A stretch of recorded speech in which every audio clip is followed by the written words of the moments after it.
북한이 우크라이나와 전쟁 중인 러시아에 대량의 무기를 지원해 준 것이 사실로 드러나는 와중에 이스라엘에 대한 팔레스타인 무장정파 하마스의 기습 공격에 북한이 깊이 연관되어 있다, 이런 사실이 확인됐습니다. 그러면서 미국의 대북 정책에도 중대한 영향을 미치지 않겠느냐, 또 중국의 입장까지 난처하게 만들 가능성이 있다, 이런 지적들이 나와서 기추가 주목됩니다. 그렇다면 김정은은 무슨 실수를 한 것일까요? Y타임스가 분석해 봤습니다. 지금 시작합니다.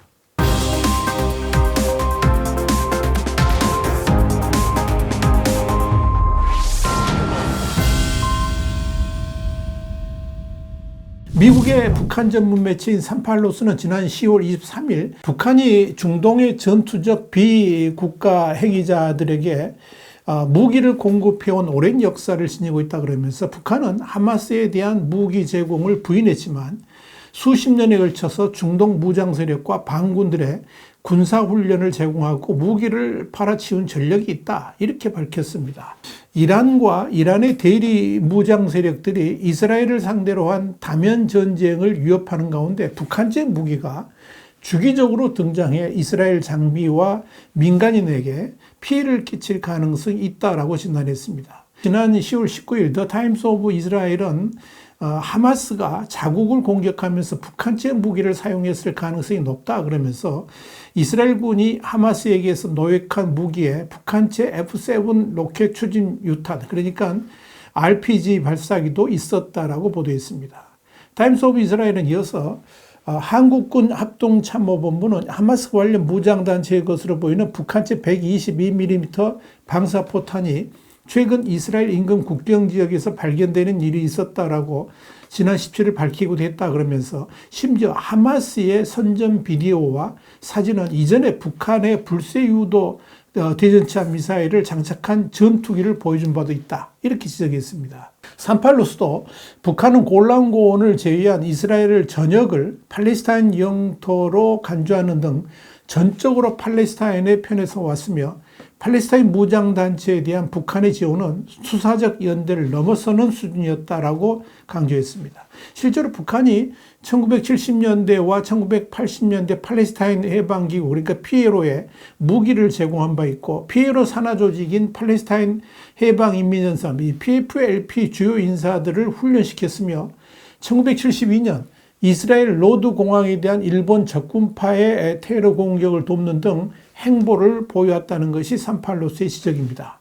38로스는 그러면서 미소 냉전이 종식되면서 한때 소원해졌던 양측의 관계는 2007년 하마스가 가자 지구를 장악하면서 다시 온기를 띠기 시작했다라고 진단했습니다. 38로스는 또 2014년 이스라엘이 가자 지구에 지상군을 투입했을 당시 하마스는 북한의 군사 원조를 구했다면서 하마스는 비밀리에 북한제 로켓과 군용 통신 장비를 사들이면서 6자리 수에 이르는 규모의 착수금을 냈던 것으로 알려졌다, 이렇게 전했습니다. 그러면서 한때 하마스의 동맹이었던 알-나세르 살라흐 알딘 여단이 갖고 있던 이 물품에서는 북한제 불세2 대전차 유도 미사일이 발견됐고 2021년 5월 가자 지구에서 전쟁이 벌어졌을 때는 소수의 F-7 로켓이 하마스 군사 조직인 이지아딘 알카삼 여단에 전달됐다, 이렇게 덧붙였습니다. 실제로 영국의 더 타임스는 지난 10월 20일 하마스를 위해 무기를 구입한 마흐무드 알 마부는 2010년 평양으로 가는 베이징행 항공편을 예약한 바 있었는데 이를 인지한 이스라엘 모사드에 의해서 암살당한 바 있다라고 보도했습니다. 이번에 하마스의 무기들 가운데 북한제가 발견된 것이 어제 오늘의 일이 아니라는 이야기입니다. 더 타임스는 이어서 이들이 가자 지구로 무기를 들어오는 경로는 지난 수년간 이스라엘과 동맹국 모두로부터 집중적인 조사를 받아왔다 그러면서 모두 북한에서 온 건 아니며 이란, 수단, 시리아는 모두 하마스의 무기 구매에 연루되어 있다라고 밝혔습니다. 북한은 또 하마스와 연대해서 이스라엘을 압박하고 있는 레바논 무장정파 헤즈볼라에도 1980년대부터 여러 차례 군사훈련을 제공하고 다연장 로켓 등 무기를 판매해 온 것으로 알려졌습니다. 이와 관련해 삼팔로스는 2000년 이후 레바논에 도착한 북한 교관들은 헤즈볼라의 지하 벙커를 짓는 법을 훈련시켰는데, 이 터널들은 헤즈볼라가 이스라엘의 항공 정찰을 피해서 로켓 발사대를 지하에 숨기는 데 도움이 됐다라고 지적을 했습니다. 삼팔로스는 그러면서 이런 움직임은 헤즈볼라를 지원하는 이란과의 협력과 발맞춰 진행됐으나 북한의 무기 선적은 기본적으로 외화벌이에 대한 욕구에서 비롯된 것이다, 이렇게 분석했습니다. 삼팔로스는 이외에도 2015년에는 예멘 후티 반군이 정부군으로부터 노획한 것으로 보이는 북한제 스커드 미사일을 사우디아라비아에 발사하는 사건이 벌어지기도 했다 그러면서, 이번 전쟁의 결과가 어떻게 되든 북한과 이란, 시리아의 협력은 친이란 무장 세력들에게 향후 북한의 군사기술을 사용할 기회를 제공할 것이다, 이렇게 전망했습니다. 이번에 이스라엘군이 가자지구 작전을 펼친 데 있어서 가장 곤혹스러운 대상이 바로 하마스의 지하터널인데, 여기에 북한으로부터 기술이 전수됐다, 이런 분석이 나와서 주목을 끌고 있습니다.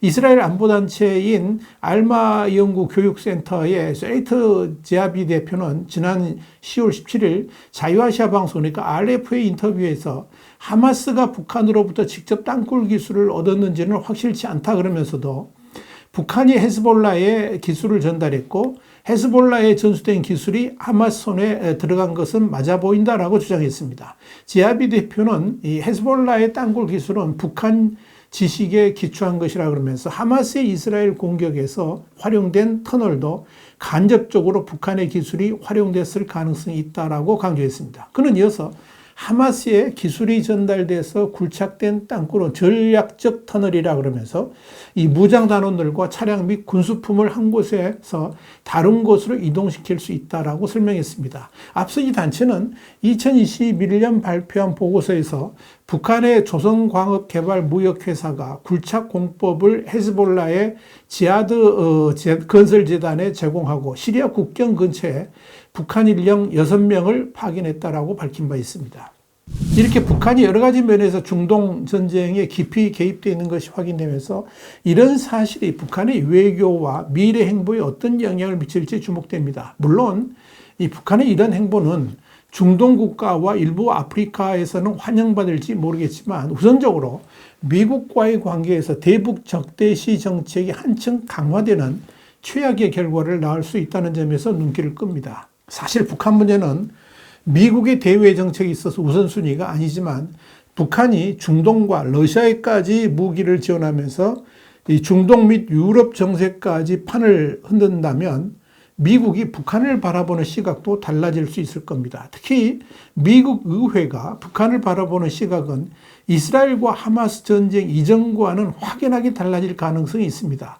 북한이 이스라엘을 건드렸기 때문에 그런 거죠. 더더욱 내년 11월에 있게 될 대선에서 이스라엘과 하마스 문제는 아주 중요한 이슈가 될 것이고, 이에 따라서 자동적으로 대북 정책 또한 도마에 오를 수밖에 없습니다. 그런데 북한 문제는 단순한 한반도 문제가 아니라 이제는 이스라엘과 우크라이나 전쟁에까지 연루된 핵심 이슈로 부상할 가능성이 아주 높습니다. 당연히 내년 대선에서 민주공화 양당 후보 중 누가 당선되더라도 대화를 통한 문제 해결이 아니라 대북 강경 기조로 흘러갈 가능성이 아주 높습니다. 이는 북한에게는 치명적일 수 있습니다. 또 하나, 김정은은 최악 상황에 몰린 북한 경제 현실을 타파하기 위해서 러시아와 대담하게 무기 거래를 하면서 이 러시아 푸틴과의 관계를 강화했습니다. 여기에 김정은은 북러 관계가 외교의 최우선이다, 이런 말까지 했습니다. 물론 당장 돈이 들어오고 식량까지 채워지니까 무슨 말이든 못하겠습니까? 문제는 이런 행보가 중국 시진핑의 자존심을 크게 상하게 만들었다는 점입니다. 그렇게 북한이 러시아에게 크게 의존한다면 중국은 북한을 적극적으로 도와주려고 하지 않을 겁니다. 사실 지금 중국 경제 형편도 힘든 마당이라서 북한에 대한 적극적 지원은 아예 접을 가능성이 높습니다. 그런데 주목할 것은 러시아가 북한을 지원해 주는 것은 한계가 있다는 겁니다. 우선적으로 북한이 무한적으로 러시아에게 무기를 보낼 수는 없습니다. 그렇게 러시아로 무기가 넘어가지 않게 되면 러시아도 북한에 대해서 식량 지원하는 것을 중단하게 될 겁니다. 그때 북한은 어디에 손을 내밀 수 있을까요? 중국? 한국? 아마 쉽지 않을 겁니다. 그렇다고 미국의 추파를 던질 수도 없겠죠. 그것은 김정은의 자존심이 허락하지 않을 것이고, 만약 그런 상황이 벌어진다면 미국이 북한에게 요구하는 상황도 과거하고는 다를 것이기 때문에 그렇습니다. 자, 이런 점에서 북한은 큰 실수를 했습니다.